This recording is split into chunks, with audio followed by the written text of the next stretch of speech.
Hi மக்களே, இன்றைக்கி எங்கே இருக்கோன்னு பார்த்தீங்கன்னா போரூர் டிஎல்எஃப் ஆப்போசிட்டில் இருக்க நிக்கா பிரியாணிக்கு தான் வந்திருக்கோம். நாங்கள் வந்தபோது செம்ம கூட்டமாக இருந்தது. நாங்கள் ஒரு 1/2 hour வெயிட் பண்ணி தான் உள்ளே போய் உட்காந்தோம். உள்ளே போய் உட்காந்த பிறகு கூட ஒரு 1/2 hour வெயிட் பண்ணோம், எதுக்குன்னு தெரியல. சரி, அப்புறம் ரொம்ப நேரம் கழிச்சு எப்படியும் பிரியாணி வந்துச்சு. நாங்கள் என்ன ஆர்டர் பண்ணியிருந்தோம் பார்த்தீங்கன்னா mutton biryani, 4 mutton biryani order பண்ணியிருந்தோம்.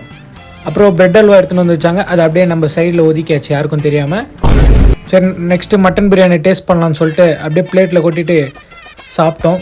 டேஸ்ட் வைஸ் பார்த்திங்கன்னா சூப்பராகவே இருந்துச்சு. பட் 1 hour வெயிட் பண்ணி சாப்பிட்டோம், அதனால எல்லோரும் செமகாண்டாயிட்டோம். பட் டேஸ்ட் வைஸ் எங்களை காம்ப்ரமைஸ் பண்ணிருச்சு, அதனால் எந்த பிரச்சனையும் இல்லை. அப்புறம் 2 சைட் டிஷ் ஆர்டர் பண்ணோம். அதில் ஒரு பாபிக்யூ நல்லா இருந்தது, இன்னொரு ஃப்ளேவர் நல்லாவே இல்லை, அது ஏதோ ஒரு மாதிரி இருந்தது.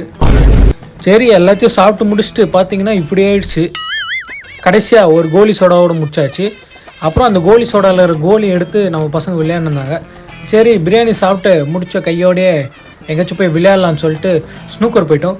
ஸ்னூக்கர் போய் விளையாட ஆரம்பித்தோம். ஸ்னூக்கரில் பார்த்திங்கன்னா நம்மளுக்கு விளையாட தெரியாது, இருந்தாலும் சும்மா அப்படியே 2-3 வீடியோ எடுத்துகிட்டு போட்டு எல்லோரும் வீட்டுக்கு கிளம்பியாச்சு. பாய் பாய்.